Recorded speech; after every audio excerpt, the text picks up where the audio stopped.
And the Game Award goes to... And the Game Award goes to... And the game of the year is...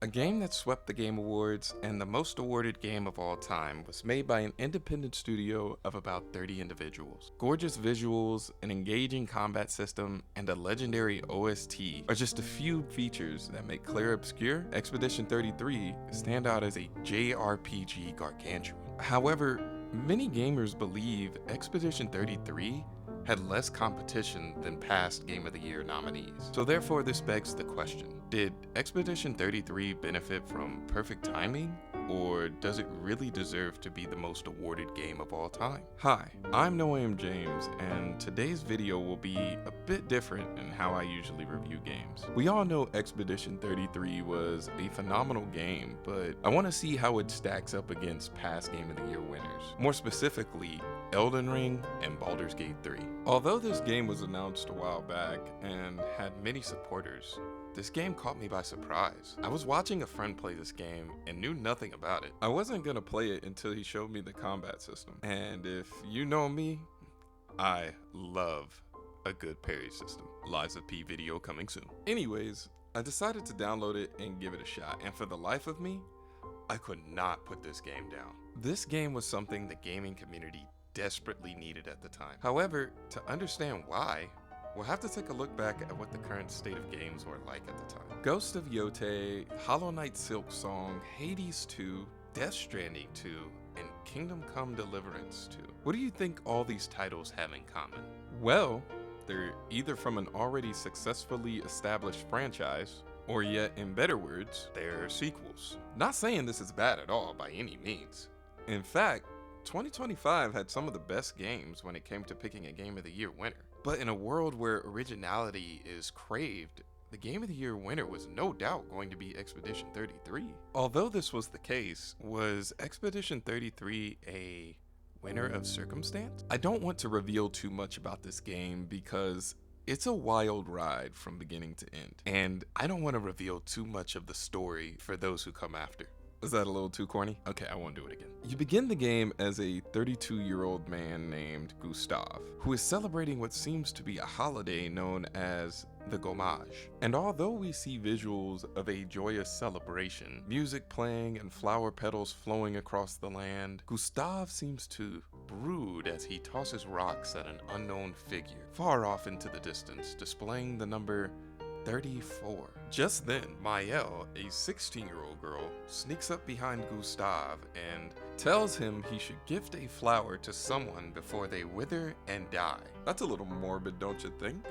Anyways, and after some playful banter, Gustav picks up a rose and they both head out into the heart of the vibrant city of Lumiere. Gustav finally meets up with a beautiful woman named Sophie, who is implied to be the love of his life, and he gives her the rose by placing it on a flower wreath around her neck. However, Gustav is awkward and stumbles over his words as he tries to speak to her. Despite that, Sophie finds it amusing and cute. They both then decide to walk together down to the harbor, where along the way we see the various ways individuals decide to celebrate the Gommage. And as red and white flower petals flutter in the wind, they finally arrive at the crowded harbor, where everyone awaits in anticipation as they stare at the figure known as the Paintress in the distance. Suddenly, Gustav's apprentices come out of nowhere and gift him a new suit, but is surprised to find out that Sophie helped make it.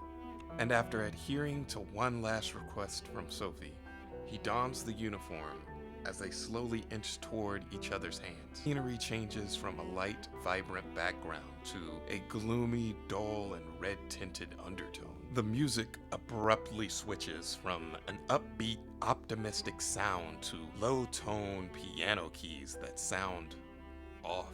The figure known as the Paintress slowly stands and waves a hand across the number 34 as it magically disappears and changes to a 33. And tragically, individuals begin to disappear as they turn into red and white flower petals. Gustav takes one last look at Sophie as her fate is sealed, just like the ones who came before. This scene is just one of the few twists and turns this game takes, and watching through this scene reminded me again that this game was unpredictable at almost every turn. And that unpredictability isn't just in the story, it's in everything in this game, from its combat to its pacing to how it constantly challenges your expectations. So the real question becomes, what is Expedition 33 doing differently? And why does it work so well? Expedition 33 doesn't just excel in one area. It delivers across the board. But the first thing that stands out is the music. This OST by Lorien Testard is so well done, it should have won a Grammy, let alone be nominated. But that's a discussion for another day. I don't know if you can tell how pissed I am, but hey, it is what it is. Anyways, the music infatuates you as the player and elevates the emotion of the scenes tenfold. And speaking of scenes, the acting from the entire cast is top tier. They immerse you in each character's lives and pull you in with their charm. That's code for everyone's attractive. I love you, Lune.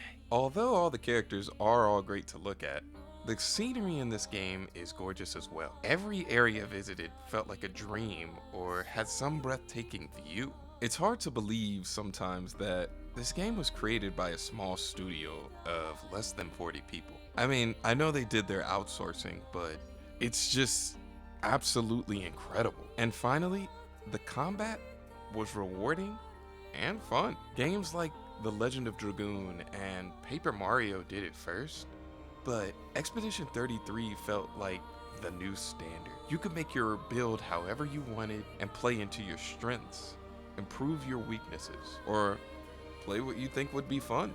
Expedition 33 had all these phenomenal features, but they took it a step further to combine them together in a blend that elevates it even more. But wait, great music, intense combat, attractive characters?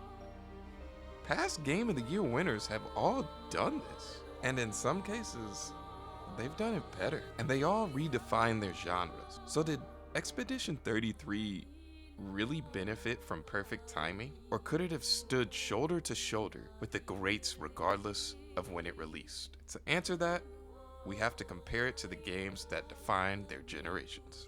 For the sake of time, I'll only be comparing Baldur's Gate 3, Expedition 33, and Elden Ring. Also, these will just be more of personal observations rather than just fact dumping, and will be accompanied by personal opinions. Let me know if you guys like the way this is formatted, and I can do other comparison videos like this in the future. Okay, let's get started. Comparing every single element of these games would take hours, and because they are all uniquely different, and I ain't got time like that, I'll only be looking at a few key factors. First, we'll be analyzing the gameplay design / freedom of choice. Basically, how well did the game do what it set out to accomplish? And how free are you to do what you want? Next will be gameplay mechanics / combat system.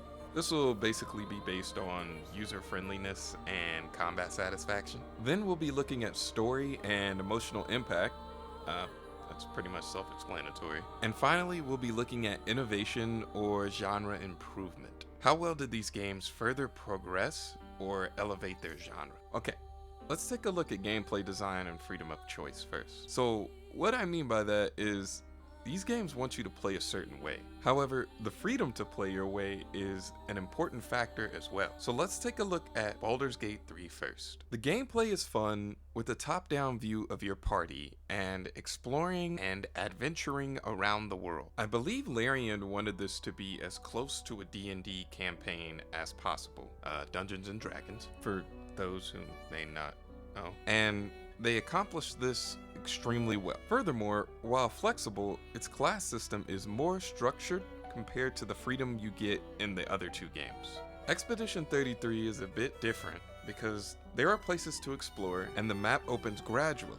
However, these areas are quite linear, and aside from a few visually appealing aspects and a Pictos or two, these areas don't really offer much.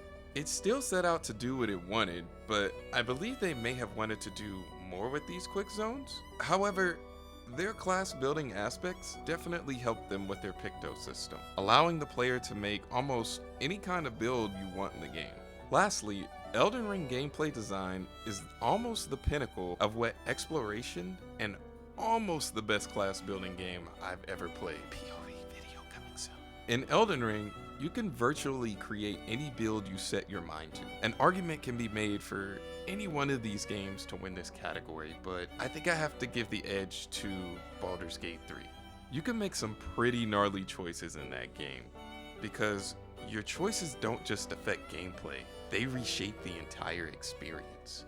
Whereas in the other two games, you're pretty much locked into following the main narrative. Therefore, the first category goes to Baldur's Gate 3. Now let's look at combat satisfaction and gameplay mechanics. Baldur's Gate 3 has a turn-based combat system, and although the combat is satisfying, many people are turned off by a turn-based system. Furthermore, the combat is more like a chess battle than an active fight, and utilizing your spells and attacks effectively is more difficult than the other games. Expedition 33 also falls into a similar category. It's a turn-based combat with the exception of quick time events during both the player's turn and the opponent's turn.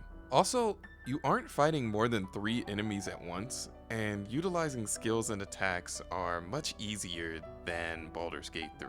However, Elden Ring is quite the opposite.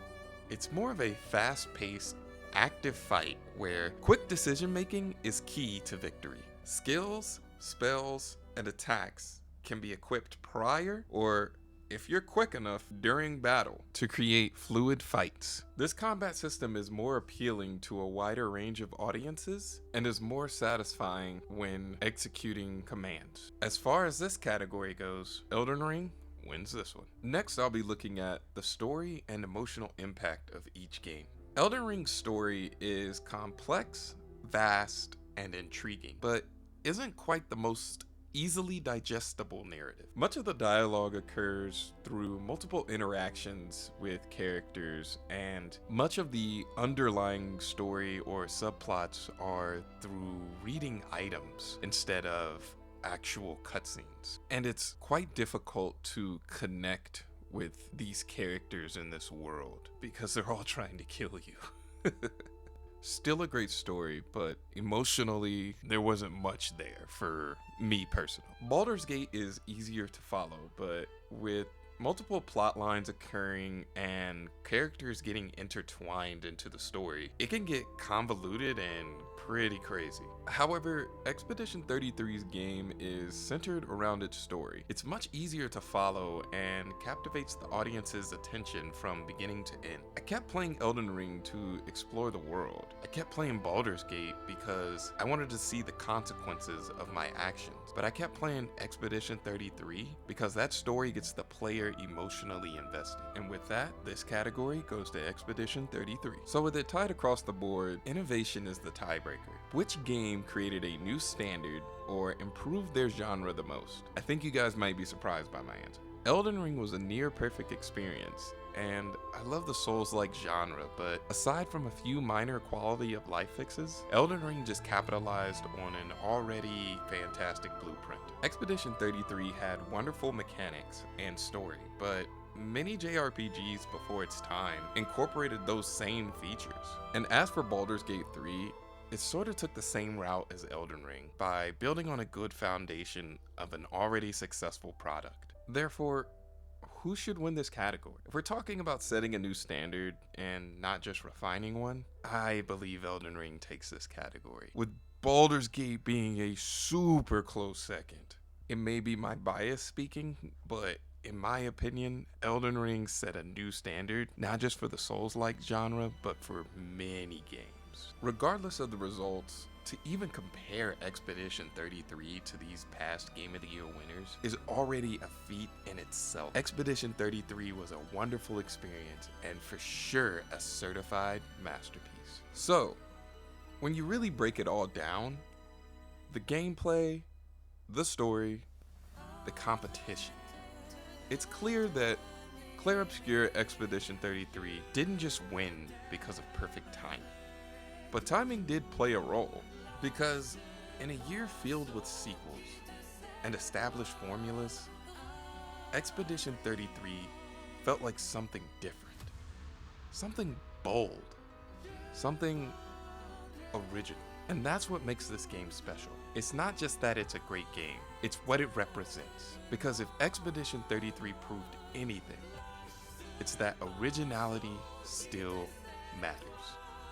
Not just for today, but for those who come after.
As usual, thank you so much for watching, you guys. I'm trying to upload as quickly as possible so that I can build a routine for you guys. Additionally, any suggestions, recommendations, or constructive feedback is always welcomed and greatly appreciated. I'm always trying to improve, and you all are an immense part of my progression. I also have many video ideas, as you heard throughout the video with Liza P and PoE, but I'm also open to any game recommendations you guys may want me to review. Don't forget to like, share, and subscribe, and I'll see you guys in the next one.